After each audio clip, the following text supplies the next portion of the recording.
Dear student, आज हम नई यूनिट 5 स्टार्ट करने जा रहे हैं। तो यूनिट 5 के अंदर हम एमिनो अम्ल, पेप्टाइड, प्रोटीन और न्यूक्लिक एसिड का अध्ययन करेंगे। तो सबसे पहले हम एमिनो अम्ल के बारे में पढ़ते हैं। एमिनो अम्ल, जिसका एक सामान्य सा सूत्र होता है, जिसको कह सकते हैं एक एमिनो अम्ल, जैसे CH3 CH NH2COOH, ये एक एमिनो अम्ल है। या इसकी डेफिनेशन हम ये कह सकते हैं, वह यौगिक जिनके एक अणु में एक या अधिक एमिनो समूह तथा एक या अधिक कार्बोक्सिलिक समूह होते हैं, एमिनो अम्ल कहलाते हैं। तो इनमें एमिनो ग्रुप व कार्बोक्सिलिक समूह दोनों उपस्थित होते हैं, तो एमिनो अम्ल कहलाते हैं। एमिनो समूह तथा कार्बोक्सिलिक समूह की स्थिति के आधार पर इन्हें अल्फा, बीटा तथा गामा आदि एमिनो अम्लों में वर्गीकृत किया जा सकता है। तो क्लासिफिकेशन में हम वापस बच्चों ध्यान देना, क्लासिफिकेशन करते हैं एमिनो एवं कार्बोक्सिलिक समूह की संरचना के आधार पर।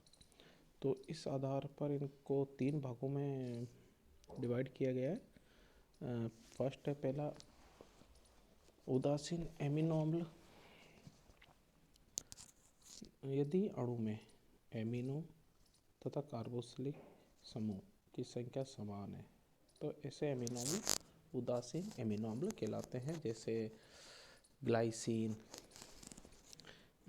जिसमें CH2COH और NH2, एक NH2 है और एक COH समूह उपस्थित है, तो दोनों की संख्या बराबर है, तो इसको कहेंगे उदासीन एमिनो अम्ल। दूसरा है क्षारीय एमिनो अम्ल या बेसिक एमिनो एसिड। यदि अणु में कार्बोक्सिल समूह की तुलना में एमिनो समूह की संख्या अधिक है, तब ऐसे एमिनो अम्ल क्षारीय एमिनो अम्ल कहलाते हैं। जैसे लाइसिन, ऑर्जिनिन आदि। तो लाइसिन को हम 2,6 डाई एमिनो हेक्सेनोइक अम्ल भी कहते हैं। तो क्या होते हैं बच्चों, क्षारीय एमिनो अम्ल में कार्बोक्सिल समूह की तुलना में एमिनो समूह की संख्या अधिक होती है। तो उदाहरण में देखो, एक COH समूह है जो कि एमीन 2 ग्रुप जुड़े हुए हैं, तो एमिनो की संख्या कार्बोक्सिल समूह से अधिक है। थर्ड है अम्लीय एमिनो अम्ल। यदि एमिनो अम्ल में एमिनो समूह की तुलना में कार्बोक्सिल समूह की संख्या अधिक हो जाती है, उसे अम्लीय एमिनो अम्ल कहते हैं। ठीक है। तो बच्चों, अम्लीय एमिनो अम्ल में किसकी संख्या ज़्यादा हो गई? कार्बोक्सिलिक समूह की। किससे? अमीनो अम्ल समूह से। जैसे एस्पार्टिक अम्ल, ग्लूटामिक अम्ल। तो एस्पार्टिक अम्ल होता है जैसे COH समूह, इसमें कितने हैं? 2, NH2 समूह 1 है, तो अम्लीय एमिनो समूह कहते हैं। ठीक है। अगला क्लासिफिकेशन जो एमिनो एसिड का किया गया है, एमिनो समूह की स्थिति के आधार पर कि एमिनो समूह कौन सी पोजीशन पर जुड़ा हुआ है, या उस स्थिति के आधार पर हम इसका क्लासिफिकेशन या वर्गीकृत करते हैं। तो ये भी क्लासिफिकेशन 3 भागों में डिवाइड किया गया है, अल्फा, बीटा, गामा एमिनो अम्ल। तो सबसे पहले है अल्फा एमिनो अम्ल। अल्फा एमिनो अम्ल में कार्बोक्सिलिक जो समूह के संदर्भ में एमिनो समूह अल्फा स्थिति पर रहता है, या कार्बोक्सिलिक एमिनो समूह एक ही कार्बन से जुड़े हुए रहते हैं। तो इस प्रकार के एमिनो को अल्फा एमिनो अम्ल कहते हैं। जैसे एलेनिन, वेलिन भी होता है। तो एलेनिन में देखो, एक ही कार्बन पे, अल्फा कार्बन पे एक COH समूह जुड़ा है, NH2 ग्रुप जुड़ा हुआ है, तो अल्फा एमिनो अम्ल। अगला है बीटा एमिनो एसिड। इनमें एमिनो समूह कार्बोक्सिलिक समूह से बीटा स्थिति पर जुड़ा रहता है, जैसा कि नीचे दर्शाया गया है। जैसे कि इसमें आपके एग्जाम्पल में दे रखा है, कौन सी पोजीशन पे जुड़ा हुआ है NH2 समूह? बीटा पोजीशन पे, तो इसे कहेंगे बीटा एमिनो अम्ल। या फॉर जैसे एक उदाहरण दे रखा है बीटा एमिनो प्रोपेनोइक अम्ल का। थर्ड है गामा एमिनो अम्ल। गामा एमिनो अम्ल में क्या होगा? इस प्रकार के अम्लों में एमिनो समूह कार्बोक्सिलिक समूह के संदर्भ में गामा स्थिति पे उपस्थित रहता है। ठीक है, तो इसका उदाहरण हो गया गामा एमिनो ब्यूटेरिक अम्ल। तो क्लासिफिकेशन के आधार पर हम इनको दो भागों में डिवाइड किया गया है। ठीक है, ये हमने अभी ये पढ़ा। आगे है synthesis of amino acid,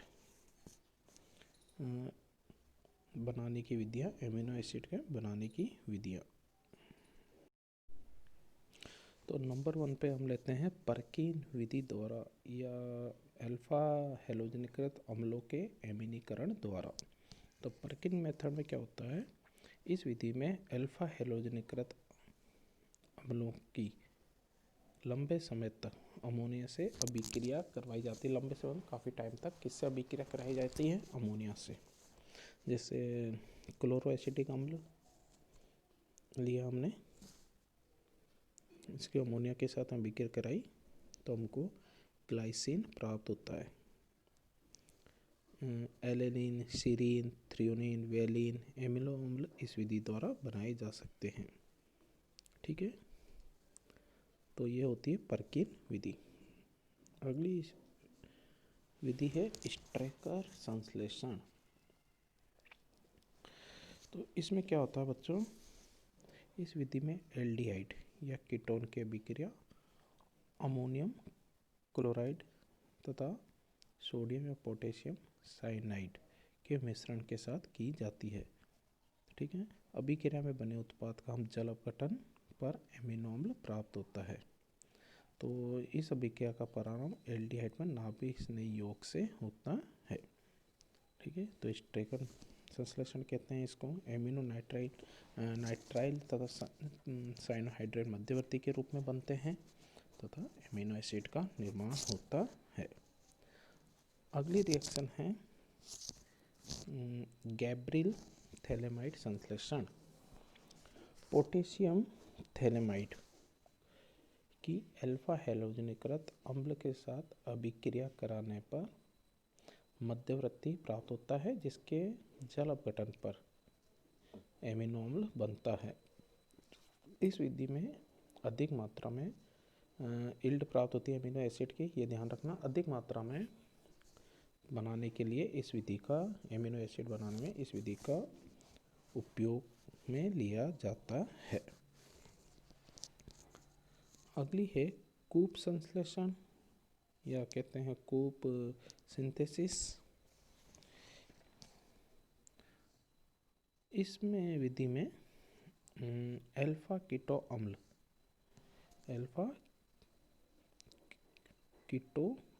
ammonia की उपस्थिति में एल्डमिनो कार्बोक्सिलिक अम्ल बनाते हैं, जिसके हाइड्रोजनीकरण पीडी की उपस्थिति में या सोडियम एथेनॉल से कराने पर हमको अल्फा एमिनो अम्ल प्राप्त होते हैं। ठीक है बच्चों, तो इसको कहते हैं कूप सिंथेसिस। अगली रिएक्शन है एल्डिहाइडिक एवं कीटोनिक अम्लों से। एल्डिहाइडिक या कीटो अम्ल को हाइड्रोक्सिल एमीन के साथ अभिक्रिया कर ऑक्सीन बनाई जाती है, जो एल्युमिनियम अमलगम से अपचयित होकर अल्फा एमिनो अम्ल में परिवर्तित हो जाते हैं। ठीक है, ध्यान रखना बच्चों, एल्डिहाइड या कीटो अम्ल को, कीटो अम्ल जैसे ये पायरुविक अम्ल, तो इनका हाइड्रोक्सिल अमीन के साथ अभिक्रिया कर सबसे पहले क्या बनाया जाएगा? ऑक्सीन, जो जिंक ये एल्युमिनियम अमलगम से अपचयित होकर के अल्फा एमिनो अम्ल में परिवर्तित हो जाते हैं। अगली रिएक्शन है कल्टियस अभिक्रिया। मेलोनिक या साइनो एसिटिक एस्टर को निम्न प्रकार अल्फा एमिनो अम्ल में परिवर्तित किया जा सकता है। मेलोनिक अम्ल मोनोजाइड पोटेशियम लवण का कल्टियस पुनर्विन्यास से एथेनॉल की उपस्थिति में यूरिथेन बनता है, जिसके जल अपघटन से अल्फा एमिनो अम्ल का निर्माण होता है। तो बच्चों, ये कल्टियस अभिक्रिया कहलाती है। तो इसमें हम एस्टर काम में लेते हैं, मेलोनिक या साइनो एसिटिक एस्टर, जिसको अल्फा एमिनो में परिवर्तित किया जाता है। अगली रिएक्शन है अरेन मेयर एज ए लैक्टोन संश्लेषण। बेंजल्डिहाइड व हिप्यूरिक अम्ल को एसिटिक एनहाइड्राइड एवं सोडियम एसीटेट की उपस्थिति में गर्म करने पर एज ए लैक्टोन प्राप्त होता है। ठीक है, एज ए लैक्टोन का 1% सोडियम हाइड्रोक्साइड विलयन में गर्म करने पर सोडियम अमलगम द्वारा अपचयन तथा जल अपघटन करने पर एमिनो अम्ल प्राप्त होते हैं। तो यह अभिक्रिया कहलाती है अरेन मेयर एज ए लैक्टोन संश्लेषण। अगली रिएक्शन है लास्ट दाराप्स्की या ड्रेप्स्की सिंथेसिस। एल्डिहाइड तथा साइनोएसिटिक अम्ल के संघनन से प्राप्त उत्पाद का तुरंत अपचयन कराने पर या कराने से एल्किल साइनोएसिटिक एस्टर प्राप्त होता है, जो कल्टेस अभिक्रिया की तरह अल्फा एमिनो अम्ल परिवर्तित किया जा सकता है। ध्यान रखना बच्चों, एल्डिहाइड तथा साइनोएसिटिक एस्टर के संघनन से प्राप्त उत्पाद का तुरंत अपचयन कराने पर एल्किल साइनोएसिटिक एस्टर इंटरमीडिएट प्राप्त होता है, जिसका कल्टेस अभिक्रिया की तरह अल्फा एमिनो अम्ल में परिवर्तित किया जा सकता है। नेक्स्ट हम अगला टॉपिक पढ़ेंगे।